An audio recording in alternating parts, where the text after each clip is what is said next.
everybody, it's Dr. Keela. Welcome to Let's Talk Teens with Dr. Keela. Today, I want to talk about the topic of teaching teens about money. Did you all know that 27 states and the District of Columbia do not require any type of class on personal finance in the curriculum from kindergarten all the way through the 12th grade?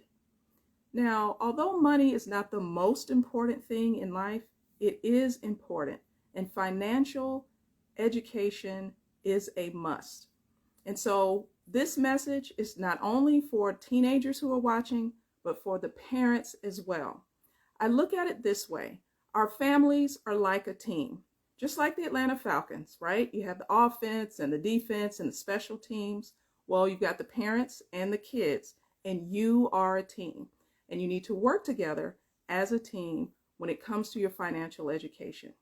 And there are three things that we can do with money: save, spend, and invest. So let's talk about saving first.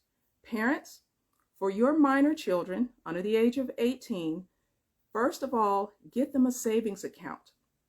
Now, you can be the custodian of the account or a joint holder of the account, but this is important.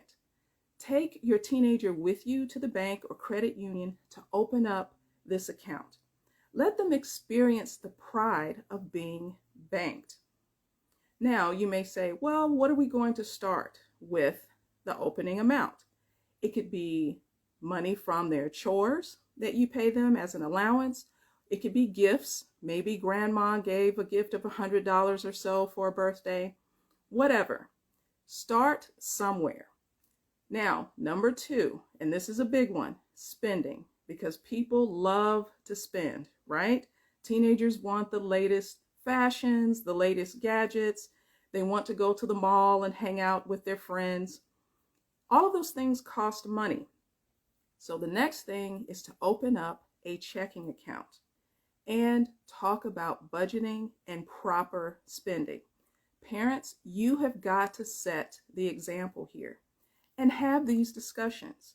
Sometimes in families, talking about money is actually a topic that's off limits or taboo, and we have to stop that, particularly if a financial mistake has been made. Open up and talk to your team members about this. You want your kids to learn from any financial mistakes that were made in the family so that they don't make them. And then third, investing.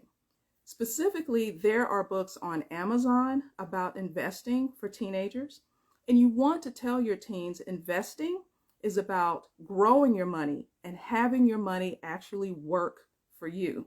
It may seem like a boring topic at first, but when they get it into their minds like, hey, your money is actually growing on its own while you are working, doing your chores or working at a local pizza shop or at the mall or what have you, your money is also growing. By learning to invest, your children can reach their financial goals a lot sooner. I didn't really learn about investing until after I was an adult.